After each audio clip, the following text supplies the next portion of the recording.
Hello all, welcome to LTX classes. ఇప్పుడు మన LTX classes వాళ్ళు the Hindu editorial paid course అనేది స్టార్ట్ చేస్తున్నారనమాట. అది కూడా ఈ కోర్స్ అనేది సురేష్ సార్ డీల్ చేయబోతున్నారు.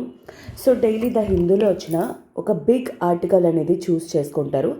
మోస్ట్లీ ఏవైతే యూపీఎస్సీ మెయిన్స్కి రెలవెంట్ ఉంటాయో అలాంటి ఆర్టికల్స్ చూస్ చేస్తారనమాట. సో దాన్ని each line by line analysis అనేది మీకు ప్రొవైడ్ చేస్తారు. సో దట్ దానివల్ల మీకు అడ్వాంటేజ్ ఏంటి అంటే ఆ పర్టికులర్ ఆర్టికల్ తాలూకా ఇన్నర్ కాంటెక్స్తో పాటు మీకు వొకాబ్యులరీ అనేది కూడా డెవలప్ అవుతుంది. టాపిక్ అనాలిసిస్ అనేది కూడా కాంప్రహెన్సివ్గా మీకు అండర్స్టాండ్ చేసుకోవడానికి పాసిబిలిటీ అనేది ఉంటుందన్నమాట. అండ్ అలానే ఆర్టికల్ అంతా కూడా అయిపోయిన తర్వాత మీకు సమ్మరీ ఆర్ వే ఫార్వర్డ్ అనేది కూడా మీకు ప్రొవైడ్ చేస్తారు. అయితే ఇనాగరల్ ఆఫర్ కింద 500 per month స్టార్ట్ చేస్తున్నారనమాట. సో ఎవరైతే ఇంట్రెస్టెడ్ ఉంటారో, సో మీకు ఎలాగో నేను వేరేగా చెప్పాల్సిన అవసరం లేదు. ఎవరైతే ద హిందూ అనాలిసిస్ ఇదంతా కూడా ఫాలో అవుతున్నారో, daily morning live class editorial session అనేది సార్ది మీరు రెగ్యులర్గా ఫాలో అవుతున్నారు. సో అదే టాపిక్ని ఇంకా పెద్ద బిగ్ ఆర్టికల్స్ ఉంటాయి కదా, వాటిల్ని ఇంకా కాంప్రహెన్సివ్గా కవర్ చేస్తారనమాట. So that is the best opportunity. మీకు సురేష్ సార్ మీకు ఇన్ డెప్త్ వొకాబులరీతో పాటు టాపిక్ అనాలిసిస్, యూపీఎస్సీకి రిలవెన్స్ ఎక్కడ, ఏ విధంగా మీరు అండర్స్టాండ్ చేసుకోవాలి అనే టోటల్ పర్స్పెక్టివ్ని మీకు ప్రొవైడ్ చేస్తారనమాట. సో అందుకే మీరు ఎవరైనా సరే ఇంట్రెస్టెడ్ ఉంటే త్వరగా జాయిన్ అయ్యే ప్రయత్నం అనేది చేయండి. ఓకేనా? So yes, welcome to LTX classes. And ఈరోజు ఏంటి అంటే 3rd February 2024. అండ్ ఈరోజు ద హిందూ అనాలిసిస్ అనేది మీకు కవర్ చేస్తుంది శాంతి మేడం. ఓకే, ఎస్, ఈరోజు ఫస్ట్ ఆర్టికల్ ఏంటి అనేది చూద్దాం. ఫస్ట్ ఆర్టికల్ వచ్చేసరికి a rising tide lifts all boats. This is a kind of anecdote type అనమాట.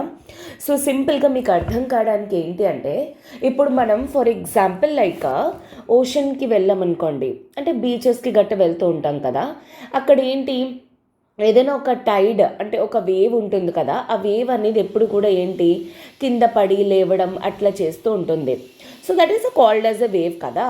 సో ఆ వేవ్ ఎప్పుడైనా సరే ఏంటి దాని మీద ఉన్న పార్టికల్స్ని కానీ బోట్స్ని కానీ వాటిల్ని కూడా పైకి తీసుకెళ్తుంది.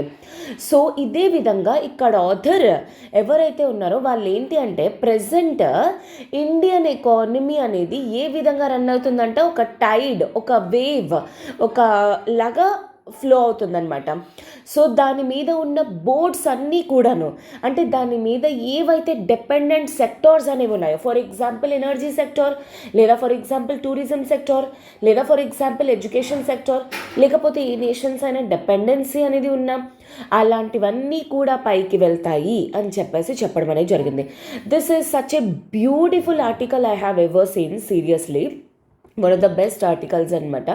ఎందుకంటే హియర్ ఆథర్ ఈజ్, ఇక్కడ ఆథర్ చూడండి, she is like A managing director అనమాట అపోలో హాస్పిటల్ గ్రూప్కి, సునీత రెడ్డి గారు. So she wrote in such a way that మొన్న ప్రజెంట్ చేసిన ఇంటరిమ్ బడ్జెట్ అనేది ప్రజెంట్ ఇండియా తాలూకా ఆస్పిరేషన్స్ ఏంటి, ఇండియా ఇంకా ఎలా ముందుకు వెళ్ళబోతుంది, ఎలా వెళ్ళాలనుకుంటుంది, ఆ ఆస్పిరేషన్స్ అన్నీ కూడాను మొన్న ప్రజెంట్ చేసిన ఇంటరిమ్ బడ్జెట్ ద్వారా తెలుస్తుంది. అండ్ అలానే ఇంకొకటి ఏంటి అంటే ప్రజెంట్ ఏదైతే ఉందో దాన్ని ఇంకొంచెం కానీ ఒకవేళ ఫోకస్ చేసినట్లయితే, అందరూ కలిపికట్టుగా ఒకవేళ వర్క్ చేసినట్లయితే, మనం ఏదైతే ఇండియాని చూడాలనుకుంటున్నామో వెరీ సూన్ అలాంటి ఒక టైప్ ఆఫ్ నేషన్ని మనం చూడగలము అనేది చాలా బ్యూటిఫుల్ వేలో రాశారనమాట. సో ఇది నేను ఎక్కడ మీకు ఇంపార్టెంట్ అని నేను చెప్పాలంటే GS1 అని కాదు, GS2 అని కాదు, GS3 అని కాదు, GS4 అని కాదు, ఎస్ఐ అని కాదు, ఈచ్ అండ్ ఎవ్రీ పేపర్లోని. అండ్ అలానే మీకు ఇన్ఫ్యాక్ట్ ఇంటర్వ్యూ లెవెల్లో కానీ డిస్కషన్స్లో కానీ చాలా మంచి మీకు ఫీడింగ్ అనేది ఉంటుందన్నమాట. ఈ ఆర్టికల్ అనేది చాలా మంచి సోర్స్ ప్రొవైడ్ చేస్తుంది. సీ దాట్ ఇక్కడ బ్యాక్గ్రౌండ్ గట్టే ఏం కాదు. So each line to line మీకు ఎక్స్ప్లెయిన్ చేయడానికి ట్రై చేస్తాను, సో దట్ ఆ ఆర్టికల్లో ఉన్న బ్యూటీ అనేది మీకు క్లియర్గా అర్థమవుతుంది అనమాట. సో ఇక్కడ స్టార్టింగ్ తను ఏం స్టార్ట్ చేశారంటే, లైక్ లైఫ్ సైకిల్ ఏ విధంగా అయితే స్టార్ట్ అవుతుందో, ఫర్ ఎగ్జాంపుల్ లైక్ సూర్యుడు పొద్దున్న ఉదయిస్తాడు, తర్వాత అస్తమిస్తాడు, అండ్ తర్వాత రాత్రి మూన్ వస్తాడు, అండ్ తర్వాత సూర్యుడు వస్తాడు. అదేవిధంగా ప్రతి ఒక్కరి లైఫ్లో కూడా బ్రతుకుతారు, తర్వాత ఎదుగుతారు, తర్వాత మళ్ళీ చనిపోతారు, మళ్ళీ బ్రతుకుతారు ఎట్సెట్రా. ఒక లైఫ్ సైకిల్ ఎట్లా ఉంటుందో అదే విధంగా ఇండియా కూడా ఏంటి అంటే ట్రాన్స్ఫర్మేషన్ స్టేజ్ అనేది ఉండింది. అది ఎస్పెషల్లీ ఈ లాస్ట్ డికేడ్లో ఎలా జరిగింది ఇండియా అనేది ఫ్రమ్ బీయింగ్ అండర్ డెవలప్డ్ నుండి డెవలపింగ్ నుండి ఇప్పుడు ప్రజెంట్ గ్లోబల్ లెవెల్లో one of the fastest growing economy కింద డెవలప్ అయింది ఏది ఇండియా.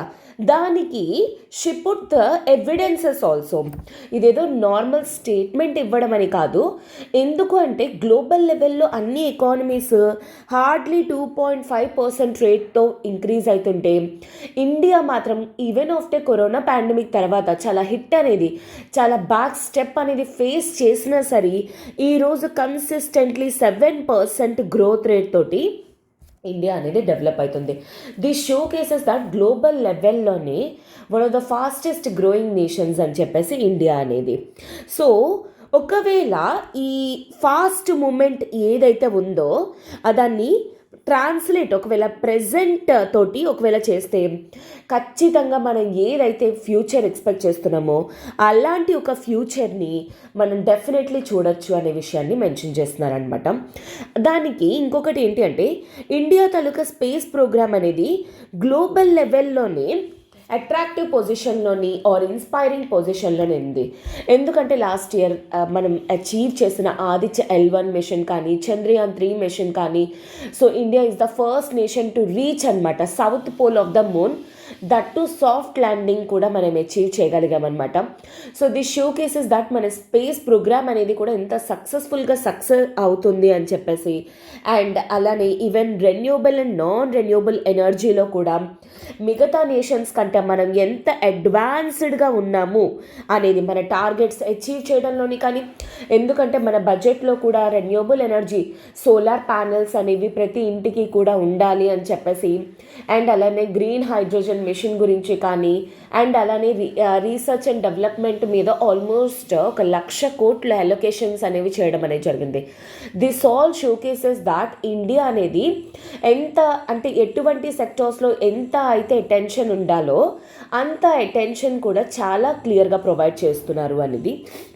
అండ్ అలానే ఇన్ఫ్యాక్ట్ మెట్రిక్స్ అండ్ స్పిరిట్లో కూడాను మన ఈవెన్ ఇంటరిమ్ బడ్జెట్ ద్వారా కూడా అది తెలుస్తుంది. చెప్పాను కదా, ఏవైతే ప్రజెంట్ ఇండియన్ ఆస్పిరేషన్స్ ఏవైతే ఉన్నాయో మనం ఎలా అయితే అచీవ్ చేయాలనుకుంటున్నామో అది ఈవెన్ రీసెంట్లీ ప్రజెంట్ చేసిన ఇంటరిమ్ బడ్జెట్లో కూడాను చాలా క్లియర్గా కనిపిస్తుంది అనే విషయాన్ని ఆథర్ మెన్షన్ చేయడం అనేది జరిగిందనమాట.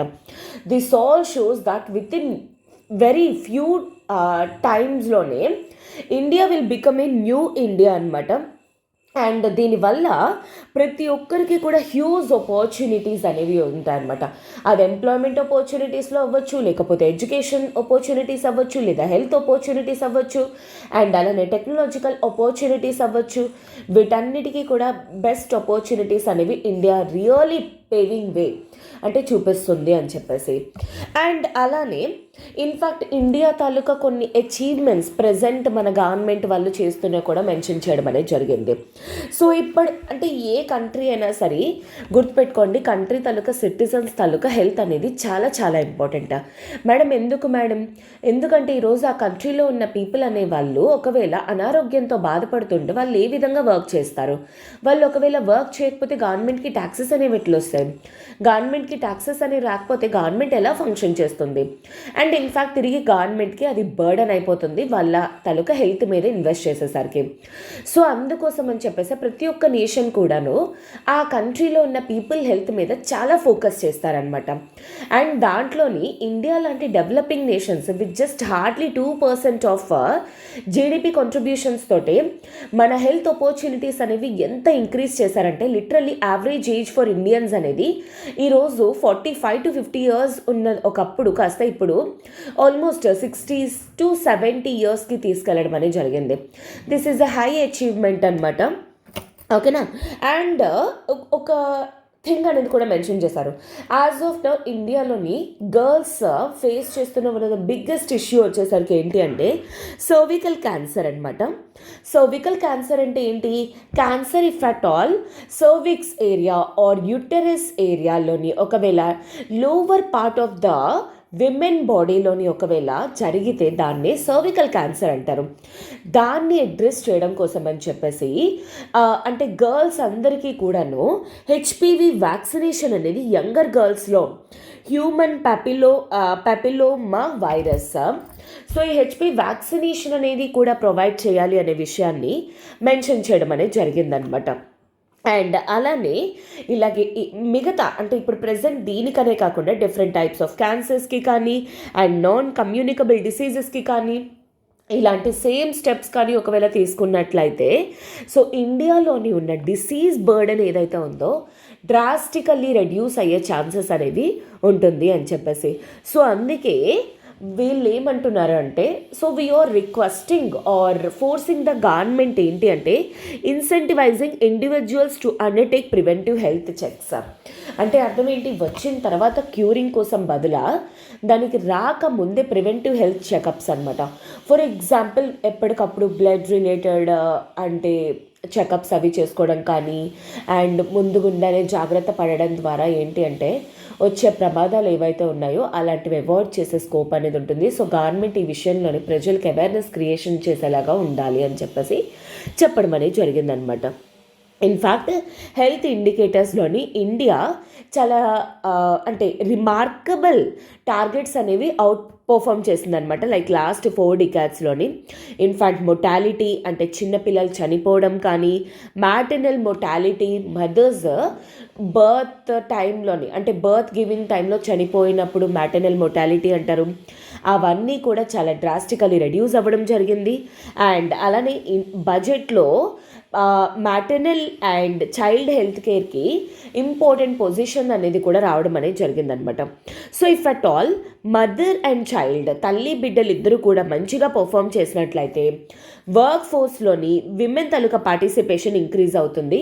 ఇప్పుడు ఉన్నదానికంటే ఇంకా బెటర్గా స్కోప్ అవుతుంది అనమాట. సో నేను చెప్పినట్టు ఇండియా తాలూకా హెల్త్ పొజిషన్స్ ఏ విధంగా ఇంప్రూవైజ్ అయ్యాయని చెప్పడంలోని వన్ ఆఫ్ ద అంటే ఏమంటారు లైక్ హార్డ్లీ థింగ్ ఏంటి అంటే 53 years లైఫ్ ఎక్స్పెక్టెన్సీ నుండి 70 yearsకి కేవలం వెళ్ళడం. అండ్ దట్టు కేవలం ఎంత బడ్జెట్ అలొకేషన్ తోటి? కేవలం 2% బడ్జెట్ అలొకేషన్ తోటి ఓవర్ ద ఇయర్స్. అదే if at all just see that if at all 5%కి ఇంక్రీజ్ చేసినట్లయితే అంటే ఇంకొక 3% కానీ ఒకవేళ హెల్త్ రిలేటెడ్ అలొకేషన్స్ కానీ పెంచినట్లయితే ఇంకా డ్రాస్టిక్ స్టెప్స్ కానీ చేంజెస్ కానీ తీసుకోగలము, చూడగలము అని చెప్పేసి చెప్పడం అనేది జరుగుతుందన్నమాట. ఇంకా బెటర్ పాపులేషన్ హెల్త్ అవుట్కమ్స్ అనేవి వస్తాయి అని చెప్పేసి. ఎందుకంటే ఇక్కడ author like Apollo hospital group తాలూకా ఎండి కాబట్టి she is completely focusing upon health care. And if at all like boat అనేది హెల్త్ సెక్టార్, ఇండియా అనేది పైకి వెళ్తుంది కాబట్టి హెల్త్ సెక్టార్ని కూడాను ఇంకా ఇంప్రూవైజ్ అవుతుంది. దానికి ఇంకా గవర్నమెంట్ ఏం చేయాలి అనే విషయాన్ని మెన్షన్ చేయడం అనేది జరిగిందనమాట. అయితే ఇన్ఫ్యాక్ట్ షీ ఆల్సో మెన్షన్డ్ ఇప్పుడు ప్రెసెంట్ గ్లోబల్ లెవెల్లో కూడా అందరూ కూడా ఫోకస్ చేస్తున్న సింగిల్ మోస్ట్ పాయింట్ అనేది ఏంటి? ఇన్నోవేషన్ అనమాట. సో అదే ఇన్నోవేషన్ని అంటే ఇన్నోవేషన్ అంటే ఏంటి? కొత్తగా ఆలోచించడం, న్యూగా ట్రై చేయడం. సో దానివల్ల ప్రజలకి, అటు గవర్నమెంట్స్కి, అటు ఎన్వైర్న్మెంట్కి అందరికీ కూడా బెనిఫిట్ అయ్యే విధంగా ఉండడం అనమాట. సో ఇదే విషయాన్ని she also mentioned in a perfect వే. ఎలా అంటే ఇన్ఫ్యాక్ట్ ఈ ఇంటరిమ్ బడ్జెట్లోని ఈ ఇన్నోవేషన్ని గవర్నమెంట్ ఆఫ్ ఇండియా ఎంకరేజ్ చేయడం కోసం అని చెప్పేసి రీసెర్చ్ అండ్ డెవలప్మెంట్ రిలేటెడ్ ఏంటి అంటే ఆల్మోస్ట్ 1,00,000 కోట్లు అలొకేట్ చేయడం అనేది జరిగింది. That to 50 year interest free loans అనమాట. So long term financing and refinancing the private sector to invest in research and technology. Private సెక్టార్లోని ఒక 50 ఏళ్ళు long years interest free loans అనేవి 1,00,000 కోట్ల వరకు ఇస్తే రీసెర్చ్ అండ్ టెక్నాలజీ డెవలప్మెంట్ ఇవన్నీ కూడా ఇంక్రీజ్ అవ్వడం ద్వారా హెల్త్ సెక్టార్లో అవనివ్వండి, ఏ సెక్టార్లోనే అవనివ్వండి, ఇన్నోవేషన్ అనేది బయటకు వస్తుంది అనే విషయం మెన్షన్ చేయడం అనేది జరిగిందనమాట.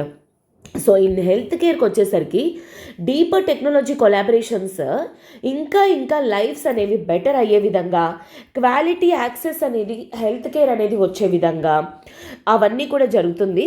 ఎందుకంటే ఫర్ ఎగ్జాంపుల్ ఈ రోజుకి కూడా కొంత హెల్త్ రిలేటెడ్ ఇష్యూస్ ఏంటి ఉన్నాయంటే, స్క్రూడ్ అంటే ఏంటి, లైక్ బెటర్గా లేదు, డాక్టర్ టు పేషెంట్ రేషియో అనేది బాగాలేదనమాట. అండ్ అలానే హెల్త్ కేర్ కాస్ట్స్ అనేవి కూడా చాలా ఎక్కువ ఉన్నాయి.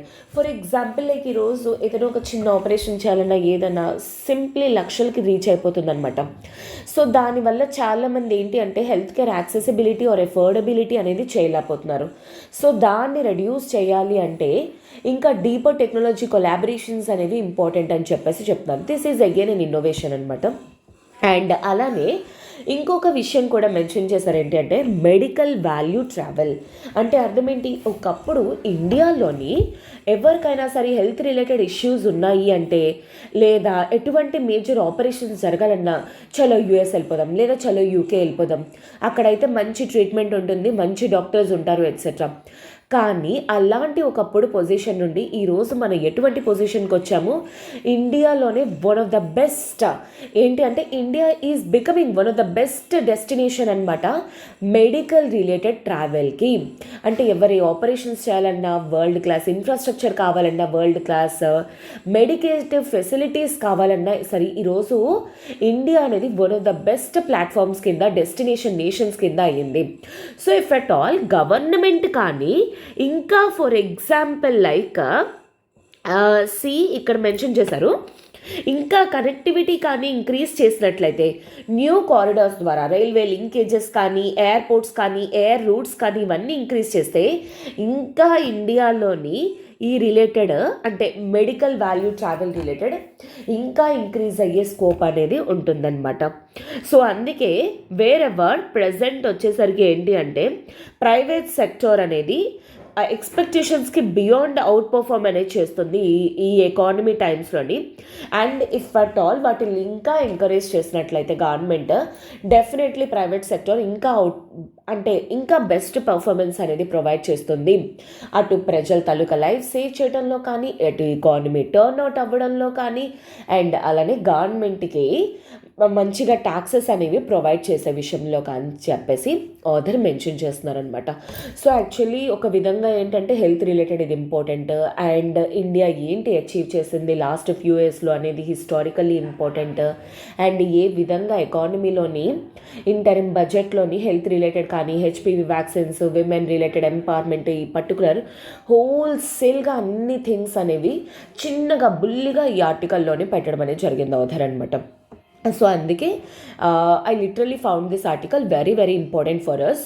So please do note out of it, ఏవైతే మీకు ఇంపార్టెంట్ అనిపిస్తుందో అనేది కూడా రాసుకోవడానికి ప్రయత్నించండి. ఇది నేను ఎందుకు అంటే మీకు చెప్పట్లేదు ఇది ఆర్టికల్ ఇది ఈ పేపర్లో వస్తుంది అనేది కాదు. This may even helpful in your essay part, లేదా GS1 విమెన్ ఎంపవర్మెంట్ సోషల్ ఎంపవర్మెంట్లో, లేదా GS2లోని policies programme schemes implementation budget రిలేటెడ్లోని, లేదా GS పేపర్ 3లోని ఎకానమీ ఎన్వైర్న్మెంట్ పర్స్పెక్టివ్లో, సైన్స్ అండ్ టెక్నాలజీ పర్స్పెక్టివ్లో, ఎథిక్స్లోకి వచ్చేసరికి గవర్నమెంట్ ఏ విధంగా పర్ఫామ్ చేస్తుంది, ఏ విధంగా బెస్ట్ రిజల్ట్స్ అనేవి బయటకు వస్తుంది, అండ్ ప్రైవేట్ సెక్టర్ రిలేటెడ్ కానీ రాసుకోవడంలోని హెల్ప్ చేస్తుంది అనమాట. సో అందుకే ఇది GS1 2 అని నేనేం చెప్పలేను. This may be helpful. మనం ఏ విధంగా చూస్ చేసుకుంటే ఆ విధంగా మీకు ఈ ఆర్టికల్ అనేది చాలా క్రూషియల్ రోల్ ప్లే చేస్తుంది. ఓకేనా? So this is all about this article and I'm moving to the next article. But before that ఒక చిన్న అనౌన్స్మెంట్. ఇప్పుడు మన LTX క్లాసెస్ వాళ్ళు UPSC ఇన్ఫైనిటీ ఆన్లైన్ రిలేటెడ్ కొత్త బ్యాచెస్ అనేవి స్టార్ట్ చేస్తున్నారనమాట. ఇప్పుడు మీ యొక్క UPSC జర్నీని మీరు స్టార్ట్ చేయొచ్చు with just 3,000 rupees per month అనేది పే చేస్తూ కూడా. ఎవరైతే ఒకేసారి బల్క్ అమౌంట్ అనేది పే చేయలేరో, అండ్ అలా అయితే ఎవరైతే జాబ్ చేస్తూ UPSC అనేది టార్గెట్ చేయాలనుకుంటున్నారో, మీకు అందరికీ కూడా this is the best opportunity ever అనమాట. అండ్ ఈ కోర్స్ కూడా మీకు లైఫ్ టైం వ్యాలిడిటీ తోటి వస్తుంది. అంటే అర్థం ఏంటి, మీరు UPSC క్లియర్ చేసేంత వరకు కూడాను LTX క్లాసెస్ తాలూకా సపోర్ట్ అనేది మీకు అన్ని విధాలుగా కూడా ఉంటుందన్నమాట. అయితే ఫీ వచ్చేసరికి 60,000. దీన్ని మీరు ఇప్పుడు ఒకేసారి సింగిల్ టైం పేమెంట్ అనేది చేయాల్సిన అవసరం లేదు.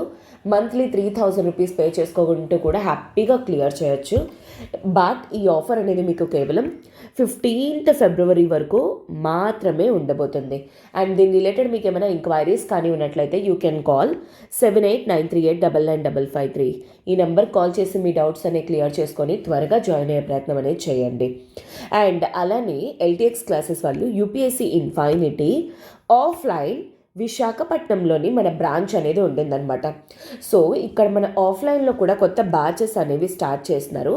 సో ఎవరైతే నియర్ బై ఏరియాస్లో ఉంటున్నారో, వైజాగ్కి నియర్ బై ఉన్నారో, సో ఆఫ్లైన్ జాయిన్ అయ్యే ప్రయత్నం అనేది చేయండి.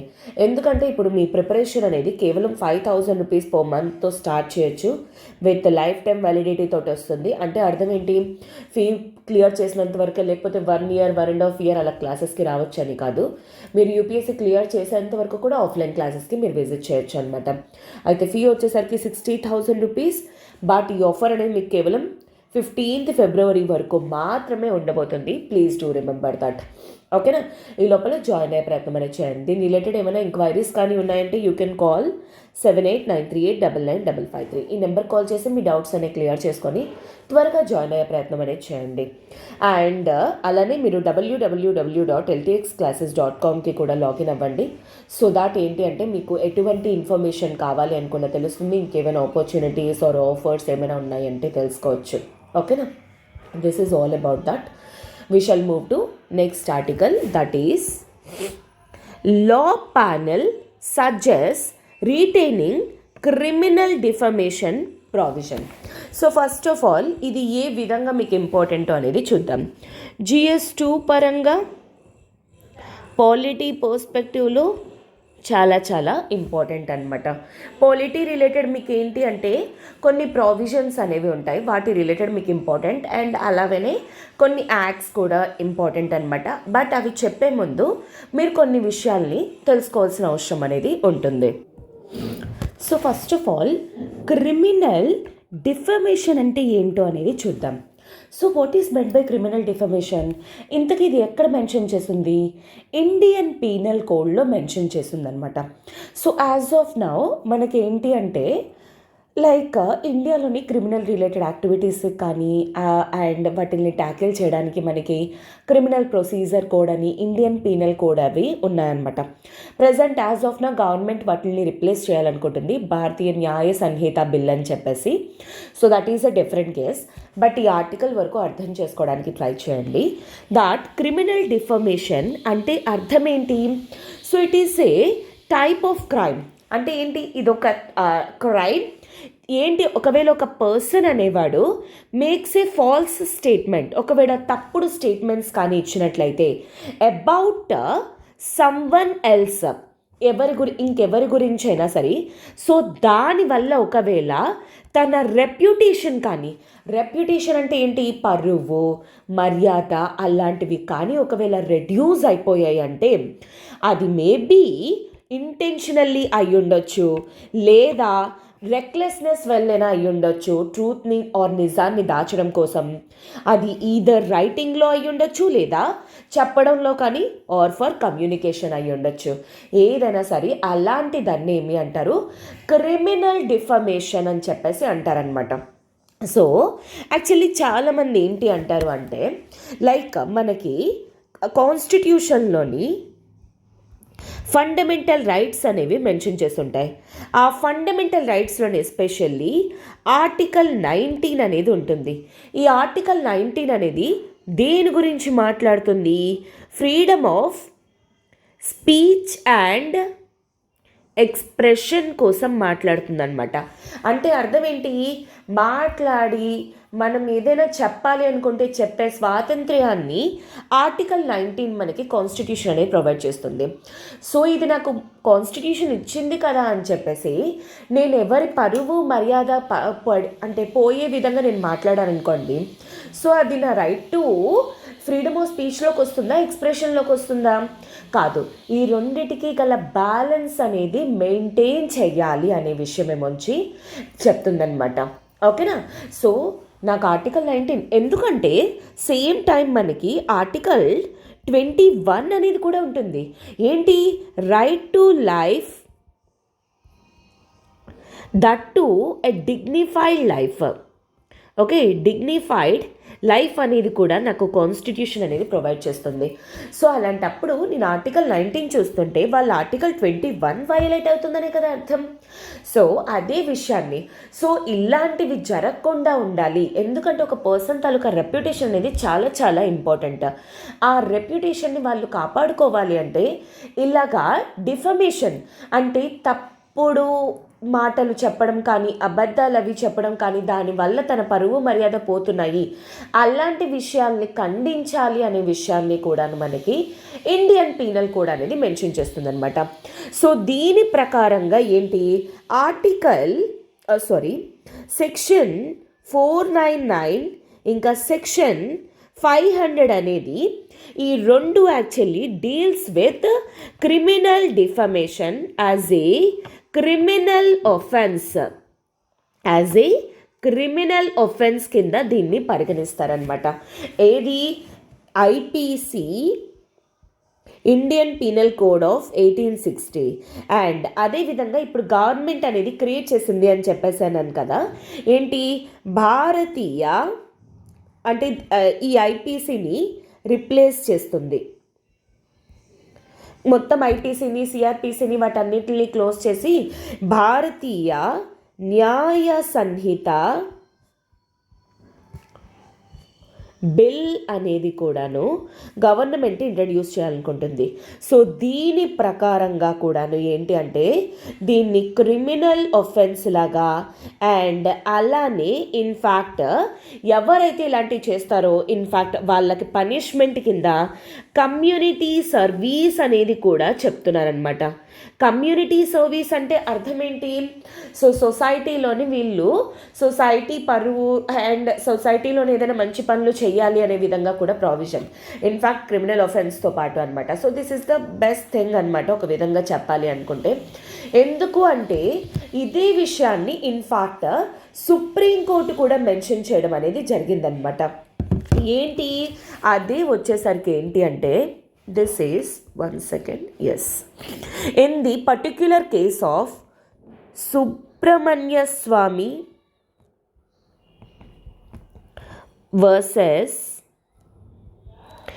Union of India కేసులో, ఈ యొక్క పర్టికులర్ కేసులో సుప్రీంకోర్టు ఏమని మెన్షన్ చేసింది? క్రిమినల్ డిఫమేషన్ రిలేటెడ్ లాస్ ఏవైతే ఉన్నాయో, ఓకే, డిఫమేషన్ లాస్ ఇండియాలో ఏవైతే ఉన్నాయో వాటన్నిటిని కూడా అప్హెల్డ్ చేయటం అనేది జరిగింది. అండ్ ఇప్పుడు కరెంట్ అఫైర్స్లో అపీర్ అయ్యింది కూడా ఏంటి? లా ప్యానెల్ అనేది గవర్నమెంట్ యాక్చువల్లీ లా ప్యానెల్కి అడిగిందనమాట. ఇప్పుడు ఈ క్రిమినల్ డిఫమేషన్ ఏదైతే ఉందో దాన్ని క్రిమినల్ ఒఫెన్స్ లాగా చూడొచ్చా, అది దాన్ని ఉంచాలా వద్దా, ఎందుకంటే ఇది ఆర్టికల్ 19ని వయోలేట్ చేస్తుంది అని చెప్పేసి అంటున్నారనమాట. సో దాని రిలేటెడ్ ఏమొచ్చి గవర్నమెంట్ లా ప్యానెల్ని అడిగినప్పుడు లా ప్యానెల్ ఏమని చెప్పింది, నో, ఇన్ఫ్యాక్ట్ సుప్రీంకోర్టు కూడా ఈ విషయం మెన్షన్ చేయడం అనేది జరిగింది.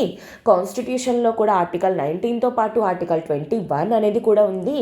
అండ్ భారతీయ న్యాయ సంహిత బిల్లో కానీ లేదా ఇండియన్ పీనల్ కోడ్లో కానీ వీటన్నిటిలో కూడా ఇవి మెన్షన్ చేస్తున్నాయి.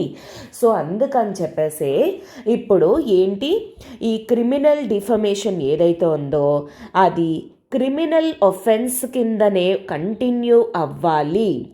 రీటైన్ అంటే అర్థం ఏంటి? ఉంచాలి, ఓకే, అనే విషయాన్ని లా ప్యానెల్ అనేది మెన్షన్ చేయడం అనేది జరిగిందనమాట. అందుకే ఇది ఆర్టికల్లో అపేర్ అయింది. సో అందుకే నేను ఇండియన్ పీనల్ కోడ్లో ఎక్కడ వస్తుంది, భారత న్యాయ సంహిత బిల్లుని ఏ విధంగా మెన్షన్ చేస్తుంది, ఎందుకంటే మనకు పూర్తిగా బిల్లు రాలేదు, అందుకే నాకు సెక్షన్స్ అనేవి నేను ఇంకా మీకు చెప్పటం లేదు, ఓకేనా. సో ఇదే విషయాన్ని క్రిమినల్ ప్రొసీజర్ కోడ్లో, ఇండియన్ ఎవిడెన్స్ యాక్ట్లో కానీ, ఇన్ఫర్మేషన్ టెక్నాలజీ యాక్ట్ ప్రకారంగా కానీ ఇదంతా కూడాను దీన్ని క్రిమినల్ ఒఫెన్స్ కిందనే చేస్తున్నారనమాట. ఎందుకంటే దిస్ వయోలేట్స్ ద ఫేర్నెస్ అనమాట. ఒక పర్సన్ని నిందించడం కానీ, దూషించడం కానీ, దానివల్ల తన పరువు మర్యాదలు అనేవి చాలా దారుణంగా దెబ్బతింటాయి. సో సొసైటీలో వాడు ఎలా తలెత్తుకొని తిరుగుతాడు? Obviously right. సో ఈరోజు నేను చీఫ్ మినిస్టర్ని కానీ లేకపోతే గవర్నర్ని పట్టుకొని నేను ఏదేదో తప్పుడు అంటే వాళ్ళు అసలు ఆ పనే చేయలేదు, అలాంటప్పుడు నేను ఇష్టం వచ్చినట్టు నేను మాట్లాడతానంటే అది ఎలా కుదురుతుంది? ఎందుకంటే నాకు constitution right to freedom of speech and expression provide చేసిందా? That is not right. So అందుకోసం అని చెప్పేసి లా ప్యానెల్ ఏమని చెప్పేసి అనింది, ఈ 22nd లా కమిషన్ ఏదైతే ఉందో క్రిమినల్ డిఫమేషన్ని ఉంచాలి క్రిమినల్ లాస్లోని అని చెప్పేసి లా మినిస్ట్రీకి చెప్పడం అనేది జరిగిందనమాట. ఓకేనా? ఎందుకు అంటే ఇది ఏదైతే ఉందో this shows that right to reputation అంటే అర్థం ఏంటి? ఒక పర్సన్ తన పరువు మర్యాదలు కాపాడుకోవడం అనేది ఆర్టికల్ 21 ద్వారా డైరెక్ట్గా లేకపోయినా ఇండైరెక్ట్గా right to have dignified life and Liberty అనే విషయాన్ని మెన్షన్ చేయడం అనేది జరిగింది. సో దాని ద్వారా రైట్ టు రెప్యుటేషన్ అనేది కూడా ఉంటుంది అని చెప్పేసి చెప్పడం అనేది జరిగిందనమాట. సో రెప్యుటేషన్ అనేది ఏదో మనం చూపించేదో లేకపోతే చూసేదో కాదు, that can be only earned. అది ఒక పర్సన్ తన లైఫ్ అంతా కూడా స్పెండ్ చేస్తాడు ఆ రెప్యుటేషన్ అనేది తను కాపాడుకోవడానికి. అలాంటిది ఒక పర్సన్ ఒక సింగిల్ మాటలో అన్నాడు కదా అని చెప్పేసి తన రెప్యుటేషన్ పోగొట్టేయడం ఎంతవరకు కరెక్ట్ అనే విషయాన్ని చెప్తుందనమాట. So it is an asset అనమాట, ఆస్తి అది, which is built in a life time and destroyed in seconds. తన లైఫ్ టైం అంతా కూడా పడుతుంది తన రెప్యుటేషన్ అనేది ఎర్న్ చేయడానికి అనమాట. సో అందుకే క్రిమినల్ డిఫమేషన్ అనేది has the essence of protecting once reputation and it's facets అనమాట. సో ఇదే విషయాన్ని మెన్షన్ చేయడం అనేది జరిగింది. అందుకే లా కమిషన్ క్రిమినల్ డిఫమేషన్ని ఉంచాలి అనే విషయాన్ని. సో ఈ పర్స్పెక్టివ్లో క్రిమినల్ డిఫమేషన్ రిలేటెడ్ మీకు ఏ కేసు ఉంది అండ్ అలానే దేని రిలేటెడ్ అనేది కూడా మీకు చెప్పడం అనేది జరిగింది. ఓకేనా? This is all about this and we are moving to the next article. That is CBI searches 2 premises linked to ex-IAS officer in FCRA violation case. So ఏంటి సిబిఐ అనేది అంటే ఆల్రెడీ ఎక్స్-ఐఏఎస్ ఆఫీసర్స్ ఎవరైతే ఉన్నారో వాళ్ళ రిలేటెడ్ ఒక 2 ఏరియాస్ని actually check చేయడం అనేది జరిగింది. దేంట్లో? ఎఫ్సిఆర్ఏ తాలూకా వయోలేషన్ కేసులో అనమాట. సో అందుకే ఇది కరెంట్ అఫైర్స్లో అపీర్ అయింది. ఇప్పుడు ఇది మనకి యూపీఎస్సీలో ఎలా ఇంపార్టెంట్, ఎఫ్సిఆర్ఏ గురించి మనం తెలుసుకోవడం అనేది ఇంపార్టెంట్. అలానే సిబిఐ బాడీ గురించి కూడా మనం తెలుసుకుంటాం. సిబిఐ పవర్స్ ఏంటి, ఎట్లా ఎస్టాబ్లిష్ అయింది, ఎందుకు ఈ ఎఫ్సిఆర్ఏ వయోలేషన్ కేసు అనేది సిబిఐ అనేది చెక్ చేస్తుంది అనే విషయాన్ని మీరు తెలుసుకుంటారు. So this comes under your GS 3 పార్ట్లోని ఎకానమీ పర్స్పెక్టివ్లో ఇంపార్టెంట్ అండ్ GS 2లోని బాడీస్ రిలేటెడ్ మనకి ఇండిపెండెంట్ రెగ్యులేటరీ బాడీస్ కానీ అండ్ అలానే ఏ విధమైన సరే యాక్ట్స్ గురించి కానీ తెలుసుకుంటాం అనమాట. సో యాక్చువల్లీ వాట్ హ్యాపెండ్ అనేది ముందు నేను చెప్తానమాట, బ్యాక్గ్రౌండ్ అనేది చెప్తాను, అప్పుడు మీకు అర్థమవుతుంది. తర్వాత కేసు ఏంటో అనేది చూద్దాం. సో వాట్ హ్యాపెండ్ 1975 వరకు కూడాను మనకి నేషనల్ ఎమర్జెన్సీ అనేది డిక్లరేషన్లో ఉండింది ఇండియాలోని. ఓకేనా? ఏంటి ఎమర్జెన్సీ సిచ్యువేషన్ అంటే అర్థం ఏంటి? కంట్రీకి థ్రెట్ ఉండింది అనేదన్నమాట. సో అయితే ఆ పర్టికులర్ టైం పీరియడ్లోని ఏంటి చాలా వరకు కూడాను అలిగేషన్స్ అనేవి ఉన్నాయన్నమాట. ఇండియాలోని కొంతమంది ఇండిపెండెంట్ బాడీస్ కానీ లేదా ఇండివిజువల్ ఆర్గనైజేషన్స్ కానీ ఇండివిజువల్ మెంబర్స్ కానీ అసోసియేషన్స్ కానీ ఉన్నాయి. అవి యాక్చువల్లీ ఫారిన్ రిలేటెడ్ కాంట్రిబ్యూషన్స్ అనేవి వీళ్ళకి వస్తున్నాయి. ఆ కాంట్రిబ్యూషన్స్ని యూజ్ చేసుకొని ఇండియాలోని వాళ్ళు ఇంటర్నల్ సెక్యూరిటీ ప్రాబ్లం అనేది క్రియేట్ చేస్తున్నారు అనే థాట్ అనేది ఉండిందనమాట. సో అందుకే దానికి రిలేటెడ్ ఎవిడెన్సెస్ అవి కూడా ఉన్నాయన్నమాట. అందుకే అప్పుడు ప్రైమ్ మినిస్టర్ అనమాట ఇందిరాగాంధీ గారు ఒక యాక్ట్ అనేది పాస్ చేయడం అనేది జరిగింది. అదే 1976లోని ఫారెన్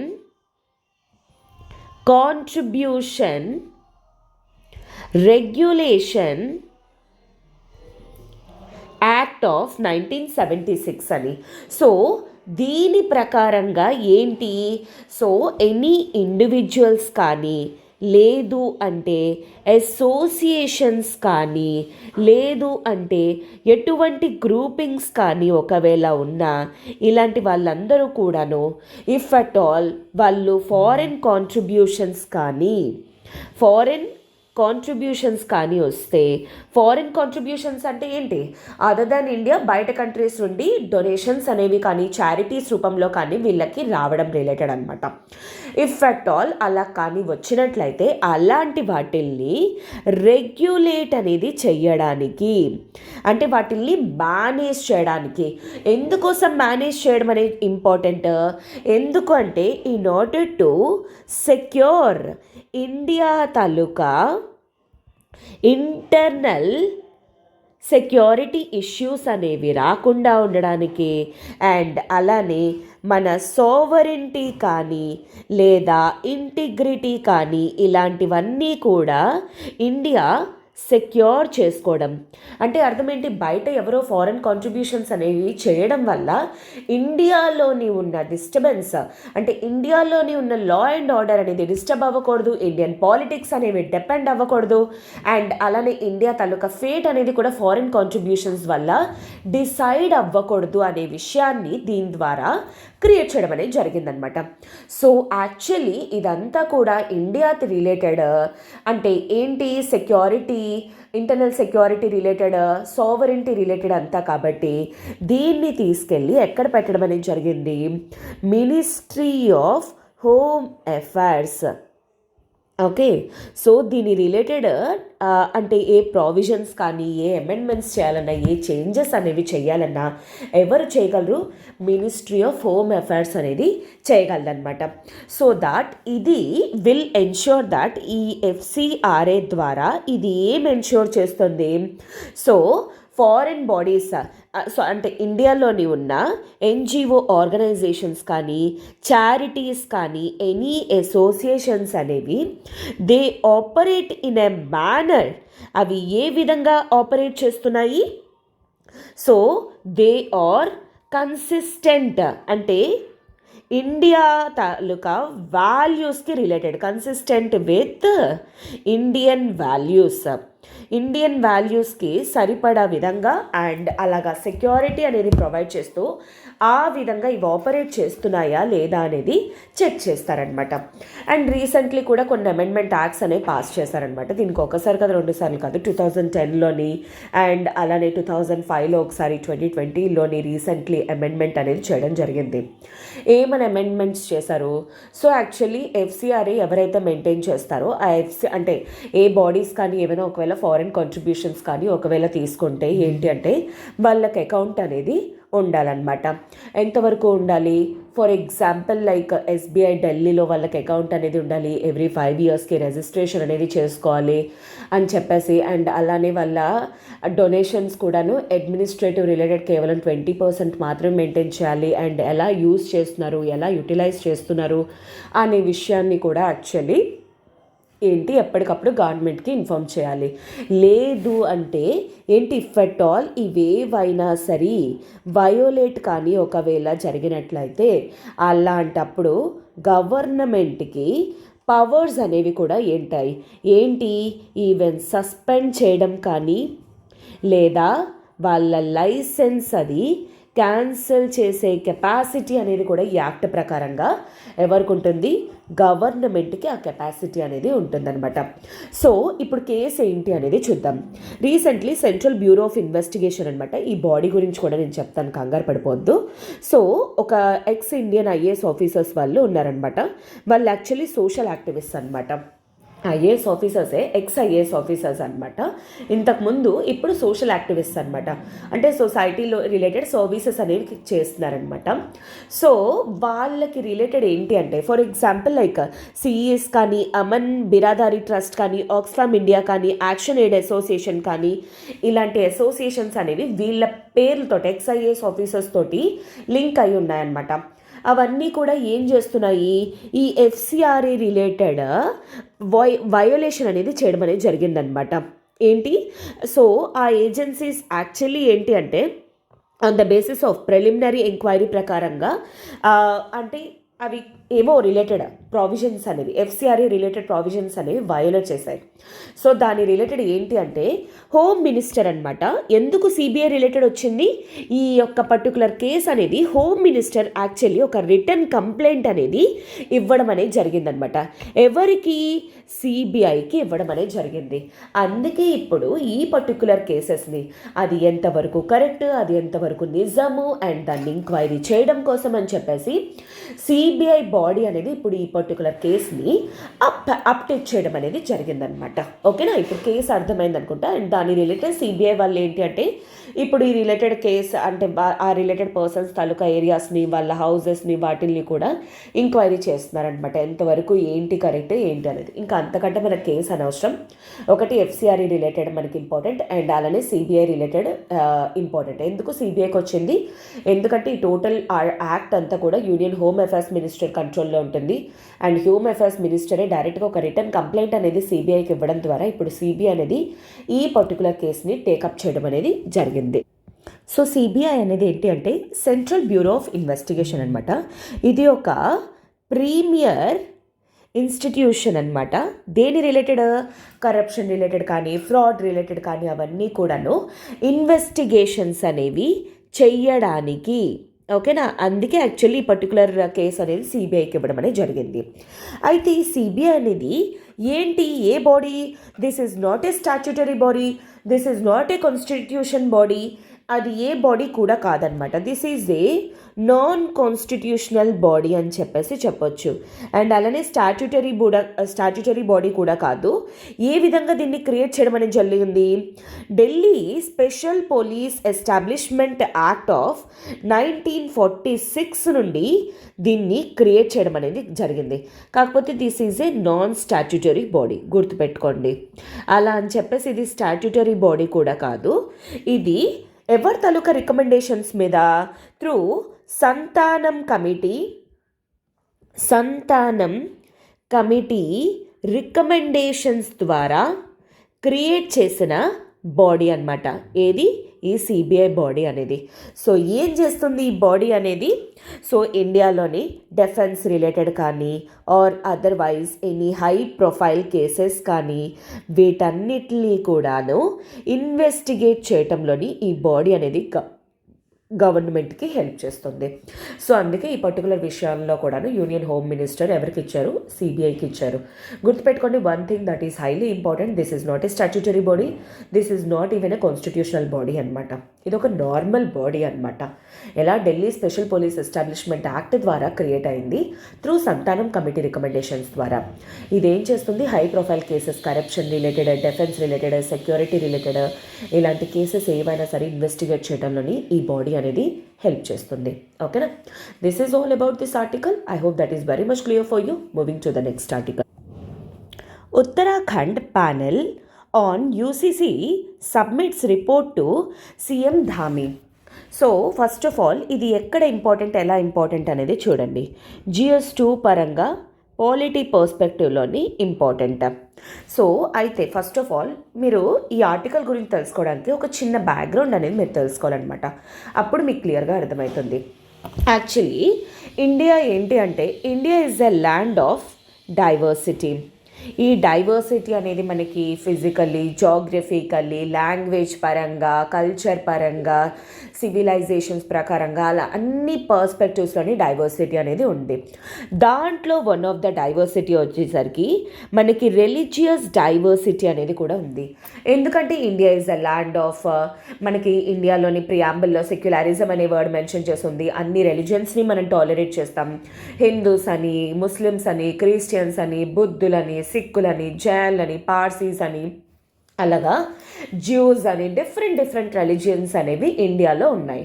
అయితే ఇదంతా అంటే ఉండడం అనేది ప్రాబ్లం కాదు. యాక్చువల్లీ ఇంత రిలీజియస్ డైవర్సిటీ ఉండేటప్పుడు ఫర్ ఎగ్జాంపుల్ ఈ రిలీజియన్లో కూడా ఏంటి అంటే వాటి తాలూకా కల్చరల్ డైవర్సిటీ అనేది కూడా ఉంటుంది.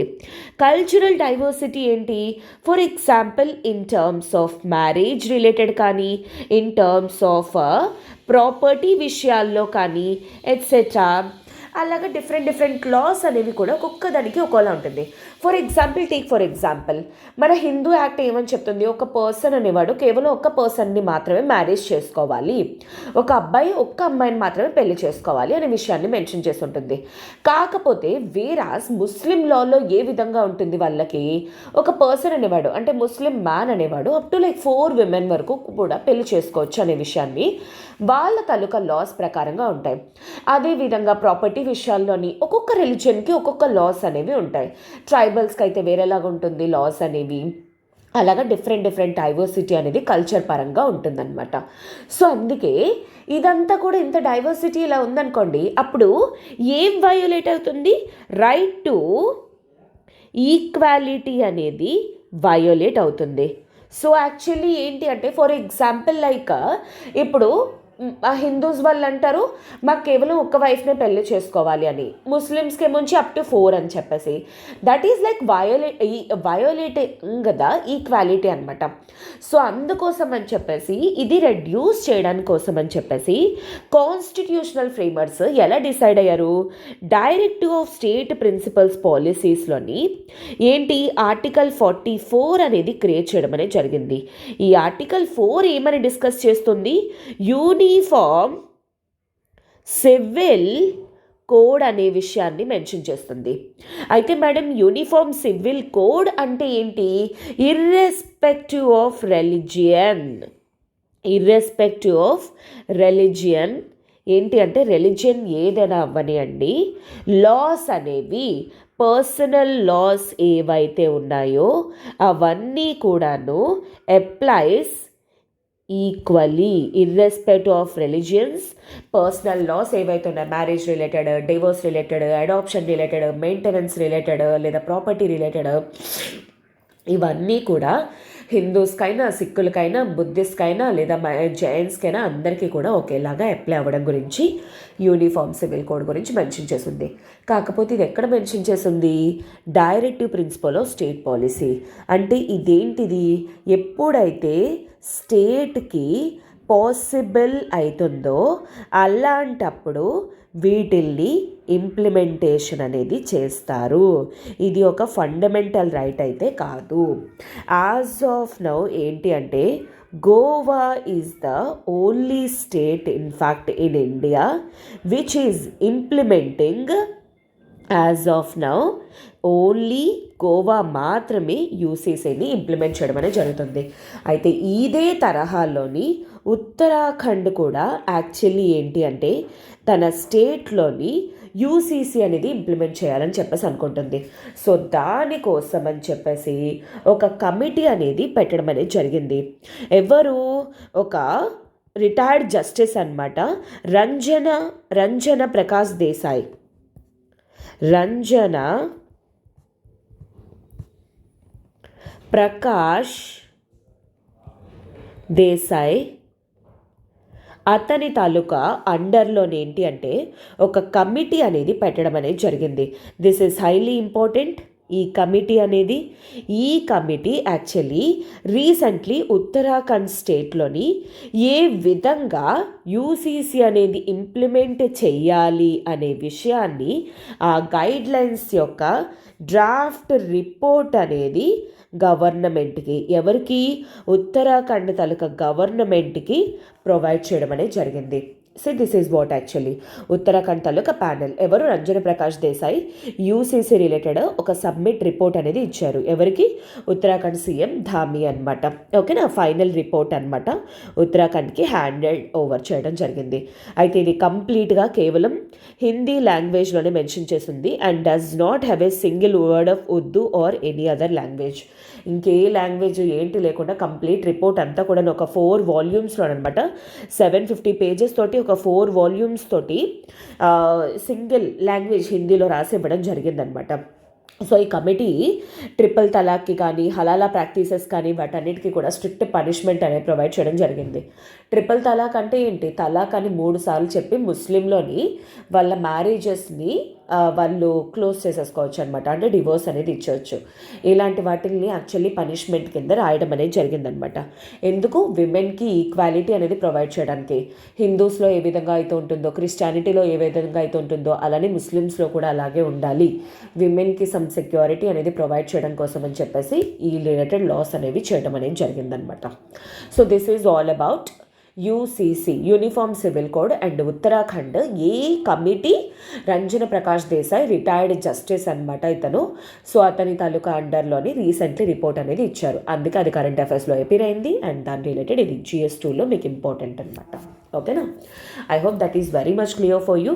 And moving to the next article. But before that ఒక చిన్న అనౌన్స్మెంట్. ఇప్పుడు మన LTX క్లాసెస్ వాళ్ళు ఆఫర్ ఆఫ్ ద డే కింద NCERT ఫౌండేషన్ మీద మీకు మంచి ఆఫర్స్ అనేవి ప్రొవైడ్ చేస్తారనమాట. క్లాస్ 6 నుండి క్లాస్ 12 వరకు కూడా మీకు NCERT కోర్సెస్ అనేవి ఉంటాయి, just at the rate of 2,999కి మాత్రమే. అయితే ఈ ఆఫర్ అనేది కేవలం ఈ రోజు మాత్రమే ఉండబోతుంది, గుర్తుపెట్టుకోండి. అండ్ అది కూడా UPSC ఆస్పిరెంట్స్కి తెలుగులో ఉండబోతుంది. సో దీని రిలేటెడ్ మీరు ఎవరైనా ఇప్పుడు జాయిన్ అవ్వాలి అనుకుంటే త్వరగా జాయిన్ అయ్యే ప్రయత్నం అనేది చేయండి, ఎందుకంటే ఈ ఆఫర్ అనేది ఈ రోజే ఉండబోతుంది. సో దీని రిలేటెడ్ మీరు ఏమైనా తెలుసుకోవాలి అనుకుంటే యూ కెన్ కాల్ 7893899553. ఈ నెంబర్ కాల్ చేసి మీ డౌట్స్ అనేవి క్లియర్ చేసుకొని త్వరగా జాయిన్ అయ్యే ప్రయత్నం అనేది చేయండి. ఓకేనా? So we shall move to the next article. India will replace it's military personnel by May 10 Maldives. So first of all ఈ ఆర్టికల్ మీకు ఎలా ఇంపార్టెంట్ ఏంటి అనేది చూద్దాం. ఒకటి, GS1 పరంగా మీకు జాగ్రఫీ పర్స్పెక్టివ్లో మాల్డీవ్స్ తాలూకా లొకేషన్ ఏంటి, ఎక్కడ అనేది మీరు తెలుసుకోవాల్సిన అవసరం అనేది ఉంటుంది. అండ్ అలానే GS2 పర్స్పెక్టివ్లోని ఇంటర్నేషనల్ రిలేషన్స్లో ఇంపార్టెంట్, GS3 పరంగా సెక్యూరిటీ పర్స్పెక్టివ్లో కూడా మనకి ఇంపార్టెంట్ అనమాట. అయితే ఏం జరిగింది? సో బ్యాక్గ్రౌండ్ అనేది ఫస్ట్ మనం తెలుసుకోవడానికి ట్రై చేద్దాం. యాక్చువల్లీ వెరీ రీసెంట్లీ ఏంటి అంటే మాల్డీవ్స్లోని గవర్నమెంట్ అనేది చేంజ్ అయిందనమాట. ఎవరు? మొహమ్మద్ మొయిజీ గవర్నమెంట్ అనేది ఫార్మ్ అయింది.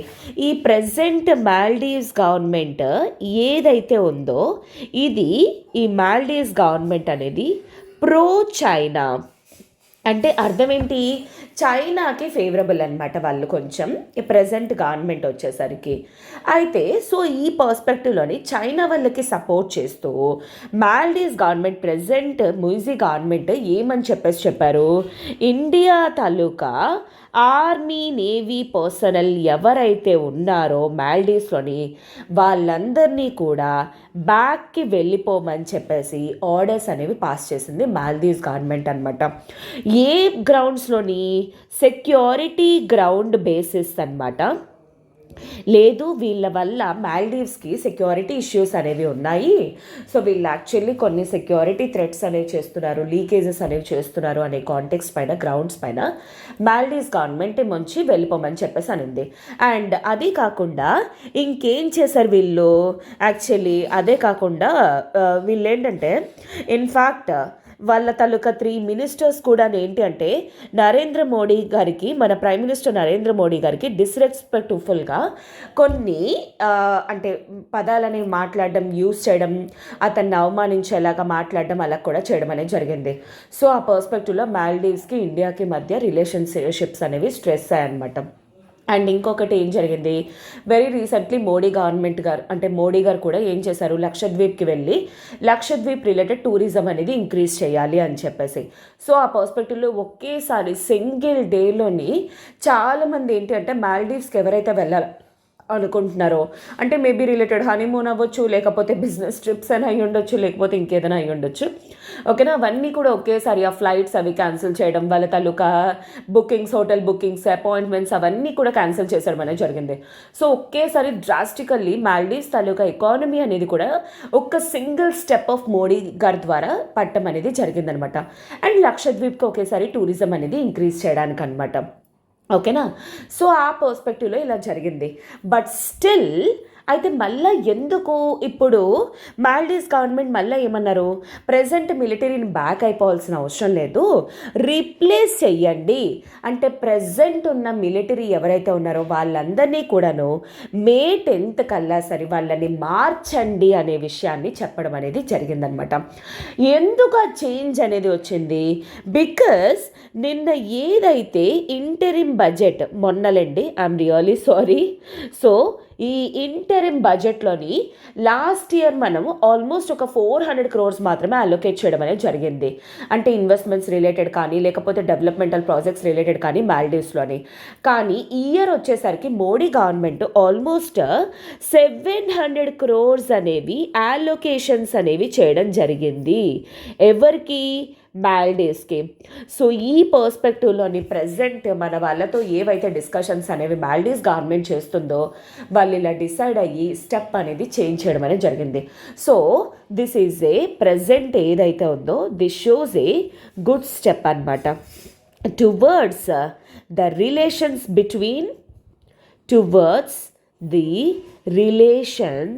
Between Maldives and India. So ఇండియాకి మాల్డీవ్స్కి మధ్య రిలేషన్షిప్స్ అనేవి బెటర్ అవడంలోనే ఇది ఒక విధంగా ఒక good step are forward step అని చెప్పచ్చు. ఎందుకంటే వీళ్ళు ప్రజెంట్ ఎవరైతే గవర్నమెంట్ ఉందో that is like A pro China అనమాట, అందుకోసం అని చెప్పేసి. సో ఆ పర్స్పెక్టివ్లో చూడండి. అండ్ దిస్ ఈజ్ వాట్, మీరు ఒకవేళ మ్యాప్ కానీ చూసినట్లయితే this is what our Lakshadweep islands and this is what Maldives, very near by. అందుకే లక్షద్వీప్కి విజిట్ చేసి మాల్డీవ్స్ తాలూకా ఎకానమీ అనేది డ్రాస్టికలీ పడేలా చేయడం అనేది జరిగింది. And this is one of the island nations అనమాట. అండ్ ఈ కింద వచ్చేసరికి మనకు ఒకవేళ అబ్జర్వ్ చేస్తే ఐలాండ్స్ అనేవి యునైటెడ్ కింగ్డమ్ తాలూకా ఐలాండ్స్ అనేవి కూడా ఉండడం జరిగింది, బ్రిటిష్ ఇండియన్. అండ్ ఇక్కడ మారిషస్, ఇక్కడ సెచెల్లస్, and this is what Sri Lanka ఇలాగా. And this is located in Arabian sea. Totally ఇదంతా కూడా ఇండియన్ ఓషన్ రిలేటెడ్ అనమాట. This is A group of islands. ఇది ఆర్చిపెలాగో అని కూడా అంటారు, group of islands. So okay, that is what. So geography పరంగా మీకు తెలిసింది. అండ్ అదేవిధంగా the move came after a day after the revised budget estimate gave Maldives A bigger financial allocation. So మాల్డీవ్స్కి మనం ఫినాన్షియల్ అలొకేషన్ అనేది increase చేసిన తర్వాత almost 400 కోట్ల నుండి 700 కోట్లకి శాంక్షన్ పెంచిన తర్వాత అలొకేషన్స్ ఇచ్చిన తర్వాత చేంజ్ అనేది రావడం జరిగింది. What this showcases that China అనేది హ్యూజ్ ఇన్వెస్ట్మెంట్స్ అనేవి చేస్తుంది కాబట్టి, హ్యూజ్ అప్పులు అనేవి ఇస్తుంది కాబట్టి యాక్చువల్లీ మాల్డీవ్స్ ప్రో చైనా లాగా బిహేవ్ చేస్తుంది. ప్రో చైనా అంటే అర్థం ఏంటి? చైనాకి ఫేవరబుల్గా. అదే ప్రో ఇండియా అంటే ఏంటి? ఇండియాకి ఫేవరబుల్గా అనేది దాని అర్థం అనమాట. ఓకేనా? I hope this is very much clear for you. And I'm moving to the next article, that is IRDAI mandates Ayush option in health covers. So IRDAI వాళ్ళు ఏంటి అంటే ఇన్సూరెన్స్ కవర్స్, హెల్త్ కవర్స్ ఏవైతే ఉన్నాయో వాటిలోని ఆయుష్ ఆప్షన్ని కూడా include చేయడం అనేది జరిగిందనమాట. సో ఇది మీకు ఫస్ట్ ఆఫ్ ఆల్ ఏ పరంగా ఇంపార్టెంట్ అనేది చూడండి. GS మీకు 3 రిలేటెడ్లోని మనకి ఎకానమీ పర్స్పెక్టివ్లో ఇంపార్టెంట్, అలానే GS2 పరంగా హెల్త్ రిలేటెడ్ ఇష్యూస్లో కూడా మనకి చాలా ఇంపార్టెంట్ అనమాట. సో ఫస్ట్ ఆఫ్ ఆల్ ఒకటి ఏంటి అంటే IRDAI. ఈ IRDAI అనేది బాడీ ఏంటి? Insurance regulatory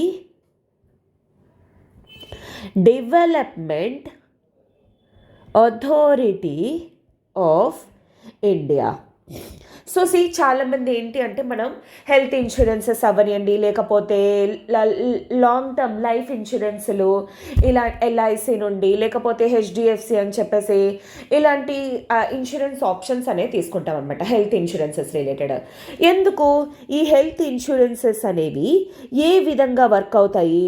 present for example A person అయినా సరే ఒకవేళ ఏదైనా హెల్త్ రిలేటెడ్ ఒక హాస్పిటల్లో ఎక్కడైనా జాయిన్ అయ్యారనుకోండి, సో ఆ పర్టికులర్ టైం పీపుల్లోని వాళ్ళకి ఎంత అయితే ఎక్స్పెన్సెస్ అనేవి జరుగుతాయో ఈ ఎక్స్పెన్సెస్ అంతా కూడాను ఎవరి దగ్గర అయితే ఇన్సూరెన్స్ అనేది కడుతున్నారో ఆ ఇన్సూరెన్స్ నుండి టోటల్ అమౌంట్ అంతా కూడాను రికవరీ అనేది చెయ్యొచ్చు. అలాగా ఇండియాలోని చాలా బాడీస్ ఉన్నాయి. కేవలం ఎల్ఐసి ఒకటే ఉందని కాదు, లేకపోతే ఐసిఐసిఐ ఉందని కాదు, లేదా హెచ్డిఎఫ్సి ఉందని కాదు. అలా ఇండియాలోని చాలా వరకు కూడాను బాడీస్ అనేవి ఉన్నాయన్నమాట హెల్త్ ఇన్సూరెన్సెస్ రిలేటెడ్. సో వాటన్నిటినీ కూడా రెగ్యులేట్ చేయడం కోసం అని చెప్పేసి గవర్నమెంట్ ఆఫ్ ఇండియా ఈ insurance regulatory development authority of India అనే బాడీని క్రియేట్ చేయడం అనేది జరిగింది. ఎందుకు? ఇండియాలోని ఉన్న ఇన్సూరెన్స్ బాడీస్ని రెగ్యులేట్ చేయడానికి. సో దాట్ ప్రజలు ఎవ్వరూ కూడాను ఇన్సూరెన్స్ రిలేటెడ్ మోసపోకూడదు అని చెప్పేసి. కొంతమంది ఉంటారు ఏంటి అంటే డబ్బులు కట్టించుకుంటారు, కాకపోతే టైం వచ్చేసరికి ఏంటి అంటే ఈ పాలసీలో ఇలా ఉంది, ఆ పాలసీలో అలా ఉంది, మీకు ఈ డబ్బులు రావు, మీకు ఆ డబ్బులు రావు అని చెప్పేసి చెప్తారనమాట. అలా ప్రజలు ఎవరు మోసపోకుండా ఉండడానికి, అలా వాళ్ళని కాపాడడం కోసం అని చెప్పేసి రెస్క్యూ చేయడానికని ఈ బాడీని క్రియేట్ చేయడం అనేది జరిగింది గవర్నమెంట్ ఆఫ్ ఇండియా అనమాట. ఓకే, అయితే చాలా వరకు ప్రెజెంట్ హాస్పిటల్స్లోని ఎలాగ ఇన్సూరెన్స్ అనేది రికవరీ అవుతుంది? కేవలం వెస్ట్రన్ కేర్కి మాత్రమే. అంటే ఏంటి? వెస్ట్రన్ రిలేటెడ్ ట్రీట్మెంట్స్కి కానీ, అంటే ఫర్ ఎగ్జాంపుల్ సర్జరీస్ రిలేటెడ్ కానీ, లేకపోతే ఎటువంటి ఆపరేషన్స్ రిలేటెడ్ మాత్రం వీటికి మాత్రమే రికవరీ అనేది జరుగుతుంది. ప్రజెంట్ ఇండియా వచ్చేసరికి ఏంటి అంటే దేన్ని డెవలప్ చేయడం అనేది జరుగుతుంది? ఆయుష్ని డెవలప్ చేస్తుంది. ఈ ఆయుష్ ఏదైతే ఉందో ఆయుర్వేద, యోగా అండ్ న్యాచురోపతి, యునాని, సిద్ధ, హోమియోపతి. ఓకే, సో ఇవి మన ట్రెడిషనల్ ఇండియన్ మెడికేషన్. అంటే మన ఇప్పుడంటే ఇలాగా ఐసీయూస్ అని, లేకపోతే ఇలాంటి సిగ్నిఫికెన్స్ సర్జరీస్ అని, major operations, C sections etcetera ఇలాంటివన్నీ వచ్చేసాయి. కానీ ఇంతకుముందు ఏంటి, మన ఓన్ ట్రెడిషనల్ మెడిసిన్ ప్రాక్టీసెస్ అనేవి ఉండేవన్నమాట. ఫర్ ఎగ్జాంపుల్ లైక్ మనకి ఏంటి అంటే ఆకులు, పసర్లు ద్వారా, లేకపోతే ఆయుర్వేదిక్ పద్ధతిలోని హోమియోపతి ట్యాబ్లెట్స్ అని ఇలాంటివన్నీ ఉండేవి. కానీ అవి ఇప్పుడు మొత్తం అంతా కూడా ఎలా రీప్లేస్ చేసేసాయి? వెస్ట్రన్ తాలూకా వాటిలతో రీప్లేస్ చేయడం అనేది జరిగింది. సో ఇప్పుడు అందుకే మళ్ళీ ఐఆర్డిఐ వాళ్ళు ఏం చెప్పారు, ఇక్కడ నుండి ఇన్సూరెన్స్ కవర్స్ అనేవి మీరు ప్రొవైడ్ చేస్తున్నప్పుడు ఆయుష్ని కూడా అప్లై చేయండి. అంటే అర్థం ఏంటి? ఫర్ ఎగ్జాంపుల్ ఇప్పుడు ఏదైనా పర్సన్ అనేవాడు కేవలం వెస్ట్రనే కాదు, ఇప్పుడు ఫర్ ఎగ్జాంపుల్ ఆడేదో హోమియోపతి ట్రీట్మెంట్ తీసుకుంటున్నాడు, లేదా సిద్ధ ట్రీట్మెంట్ అనేది తీసుకుంటున్నాడు, లేదా యోగా ద్వారా ట్రీట్మెంట్ తీసుకుంటున్నాడు. దానికి అయితే వాడికి ఎంతైతే ఎక్స్పెన్సెస్ అనేవి అవుతాయో ఈ ఎక్స్పెన్సెస్ని కూడా సేమ్ వెస్ట్రన్ లాగా ఎలాగైతే రికవరీ అనేది జరుగుతుందో, అమౌంట్ బ్యాక్ వస్తుందో, అదేవిధంగా ఆయుష్ ద్వారా కూడా వాళ్ళకి బ్యాక్కి రావాలి అనే విషయాన్ని ఐఆర్డిఐ వాళ్ళు హెల్త్ ఇన్సూరెన్స్ సెక్టర్ వాళ్ళకి మెన్షన్ చేయడం అనేది జరిగింది. సో దాట్ ఇక్కడ నుండి ఇండియన్స్ ఎవరైనా సరే ఇఫ్ అట్ ఆల్ మీరు ఇన్సూరెన్స్ తీసుకోవాలి అనుకుంటే ఆయుష్ని కూడా తీసుకోవచ్చు అండ్ మెడికేషన్ కూడా ఆయుష్ పద్ధతి ద్వారా కూడా వెళ్ళొచ్చు అనే విషయాన్ని మెన్షన్ చేయడం అనేది జరిగింది. సో అందుకే ఆ పర్స్పెక్టివ్లో నేను ఈ ఆర్టికల్ అనేది ఎక్స్ప్లెయిన్ చేయడం అనేది జరిగింది. సో హెల్త్ రిలేటెడ్ ఏంటి అంటే చాలామంది కోల్డ్ వచ్చింది, ఫీవర్ వచ్చింది అంటే పారాసెటమాల్, అంతేకాని ఒక రోజు ఆగదాము దానికి రిలేటెడ్ పాలు, వేడి పాలు తాగడమో లేకపోతే వేడి వాటర్ తాగడమో అలాంటి కొన్ని పద్ధతులు ఉంటాయనే విషయాన్ని కూడా జనాలు మర్చిపోయారనమాట. సో అలాంటి మన ఇండియన్ ట్రెడిషనల్ మెడికేషన్ సిస్టమ్ ఏదైతే ఉందో దాన్ని కంప్లీట్గా ఇప్పుడు రివైవ్ చేయాలి అనుకుంటున్నారు. ఆ పర్స్పెక్టివ్లో ఆయుర్వేద, యోగా, యునాని, సిద్ధ, హోమియోపతి అనమాట. ఓకేనా? I hope this is very much clear for you and these are the important articles we need to cover today అనమాట. అండ్ ఈరోజు రిలేటెడ్ మనం ఏంటి అంటే ఆర్టికల్స్ డిస్కస్ చేసిన దాంట్లోని ఒక ఇంపార్టెంట్ అంటే ఏదైనా ఒక క్వశ్చన్ అనేది ఫ్రేమ్ చేయడానికి ట్రై చేద్దాం. బట్ బిఫోర్ దాట్ ఒక చిన్న అనౌన్స్మెంట్. ఇప్పుడు మన ఎల్టీఎక్స్ క్లాసెస్ వాళ్ళు the ultimate current affairs course అనేది లాంచ్ చేయడం జరిగింది యూపీఎస్సీకి. ఇప్పుడు మన హిందూ ఏదైతే కవర్ చేస్తున్నామో అలా కాకుండా ఇంకా డిఫరెంట్ పేపర్స్ నుండి కూడా డిఫరెంట్ సోర్సెస్ నుండి మనకి ఇంపార్టెంట్ అవన్నీ కూడా కవర్ చేయడం కోసం అని చెప్పేసి ఈ యొక్క పర్టికులర్ కోర్స్ లాంచ్ చేయడం అనేది జరిగింది. డైలీ సీఏ లైవ్ క్లాస్ అనేది జరుగుతుంది. ద హిందూ కాకుండా రిమైనింగ్ ఆర్టికల్స్ డిస్కస్ చేస్తాం ఇక్కడ. మీకు వీక్లీ మంత్లీ టెస్ట్ అనేవి ప్రొవైడ్ చేస్తాం క్లాసెస్ బేసిస్ బట్టి. Daily PDFs, weekly monthly current affairs PDFs అనేవి ప్రొవైడ్ చేస్తాము. అలా టోటల్ పీడిఎఫ్స్లోంచి, వీక్లీ మంత్లీ క్విజెస్లోంచి, ద హిందూలోంచి అన్ని వాటిలో క్విజెస్ అన్నీ కలిపి మీకు మోర్ దెన్ 2000 MCQs అనేవి పర్ ఇయర్లో మీకు వచ్చేస్తాయి. ఎగ్జామ్కి వెళ్ళే ముందు సిన్సియర్ ప్రాక్టీస్ అనేది జరిగిపోతుంది. అలానే ప్రిలిమ్స్ ఎగ్జామ్కి ముందు మీకు రివిజన్ సిరీస్ అనేది కూడా ప్రొవైడ్ చేస్తాం. సో దట్ కాంప్రహెన్సివ్ కవరేజ్ అనమాట కరెంట్ అఫైర్స్ రిలేటెడ్. అయితే ఇది ఎలా రన్ అవుతుంది ఏంటి అనేది మీరు తెలుసుకోవాలి అనుకుంటే మీరు ఫస్ట్ ఇప్పుడు 499 అనేది పే చేసి పర్ మంత్కి జాయిన్ అవ్వచ్చు. ఆ తర్వాత మీకు నచ్చితే యూ కెన్ అప్గ్రేడ్ అనమాట. లేదు అనుకుంటే మీరు డైరెక్ట్గా ఒకేసారి 9,999కి లైఫ్ టైం వ్యాలిడేటర్ తోటి ఇది కూడా మీరు జాయిన్ అవ్వచ్చు. దీని రిలేటెడ్ మీకు ఏమైనా ఎంక్వైరీస్, డౌట్స్ కానీ ఉంటే యూ కెన్ కాల్ 7893899553. ఈ నెంబర్కి కాల్ చేసి మీ డౌట్స్ అనేవి క్లియర్ చేసుకొని త్వరగా జాయిన్ అయ్యే ప్రయత్నం అనేది చేయండి. ఓకేనా? అయితే మన పీడిఎఫ్స్ అనేవి ఏ విధంగా ఉంటాయనేది మీకు డైలీ ప్రొవైడ్ చేస్తాం. ఇలాగ మీకు డీటెయిల్డ్ అనాలిసిస్ అనేది ప్రతి ఒక్కటి ఉంటుంది. That to from different sources ద్వారా ప్రతి ఒక్క ఆర్టికల్ కూడా ఇలాగ మీకు డయాగ్రామ్స్తో సహా ఏ దాంట్లో మీకు ఇంపార్టెంట్, ఇది ఎలా ఇంపార్టెంట్ అనే విషయాన్ని ప్రిలిమ్స్లో కానీ మెయిన్స్లో కానీ దీన్ని ఎలా యూజ్ చేస్తారు, ఎక్కడి నుండి అనే విషయాన్ని కూడా మెన్షన్ చేయడం అనేది జరిగింది. అండ్ అలానే ఈ విధంగా మీకు క్వశ్చన్స్ అనేవి కూడా డైలీ పెడతాం. సో దట్ మీరు ఏవైతే చదువుకున్నారో వాటి మీద అనాలిసిస్, ఇప్పుడు ఎలా అయితే నేను క్వశ్చన్స్ డిస్కస్ చేసిన ఆర్టికల్స్ మీద మీకు ఎలా ఇస్తానో అదే విధంగా. ఓకేనా? సో ఎస్, నిన్న ఆన్సర్ ఎవరైతే చెప్పారో UNRWA, so that is for what? That is for Palestinian refugees. Okay, అది గుర్తుపెట్టుకోవడానికి ట్రై చేయండి. అండ్ ఎవరైతే ఆన్సర్స్ చేశారో very much appreciations to all of you. And I'm really thankful to you students. మీకు అందరికీ కూడా మీ యొక్క UPSC ప్రిపరేషన్లోని నా హిందీ అనాలిసిస్ అనేది మీకు వాల్యూ అడిషన్ అనేది చేస్తుంది అనేది. సో ఇలానే మీ యొక్క అప్రిసియేషన్స్ అనేవి కంటిన్యూ చేయండి. అండ్ అలానే నా తాలూకా ఎఫర్ట్స్ అనేవి కూడా నేను పెట్టడానికి ట్రై చేస్తాను. Day by day I will try to bring more and more beautiful articles which, అంటే బ్యూటీ ఇన్ ద సెన్స్ అవి మనకి ఏంటి అంటే మన ఓవరాల్ డెవలప్మెంట్, థింకింగ్ డెవలప్మెంట్ అనేది ఇంప్రూవ్ చేయాలి. అదేవిధంగా అకాడమికల్లీ అంటే UPSC రిలేటెడ్ కూడా మనకి హెల్ప్ చేసే విధంగా ఉండాలి. నేను డైలీ అలాంటి టైప్ ఆఫ్ ఆర్టికల్స్ని చూస్ చేసుకోవడానికి ట్రై చేస్తున్నాను. ఓకేనా? అండ్ దాని బేసిసే మీరు కొంచెం బుర్ర అనేది ఉపయోగించే విధంగా క్వశ్చన్స్ అనేవి కూడా పెట్టడం జరుగుతుంది. ట్రాప్ పాయింట్స్ ఎలాగా ఏంటి అనేవి కూడాను. సో అవన్నీ కూడా చూసుకొని ఆన్సర్స్ అనేవి చేయడానికి ట్రై చేయండి. ఓకేనా? So thank you so much students. ఈరోజు క్వశ్చన్ ఆఫ్ ద డే ఏంటి అనేది చూద్దాం. Question of the day: consider the following statements regarding CBI. It is established under Delhi Special Police Establishment Act of 1946, recommended by Ranjana Prakash Desai Committee. Okay, na? అయితే which of the following are true? A1 only, B2 only, C both, D none. ఏది right option అనేది పెట్టి ఎందుకు right, ఏది wrong option, ఎందుకు wrong అనే విషయాన్ని కూడా క్లియర్గా మెన్షన్ చేయండి. డైరెక్ట్గా ఏదో ఆప్షన్ C అయితే C, D అయితే D అలా కాకుండా ఆప్షన్ పెట్టి కిందన దాన్ని ఇవాల్యుయేట్ చేయడానికి కూడా ట్రై చేయండి. ఇన్ దాట్ వే మీకు అలాంటివి గుర్తుపెట్టుకోవడంలోని మీకు హెల్ప్ చేస్తుంది అనమాట. ఓకేనా? So this is what all about the analysis today. Tomorrow we shall meet again with some more beautiful articles. Till then, have a good day, students. All the very best for your preparation. Take care.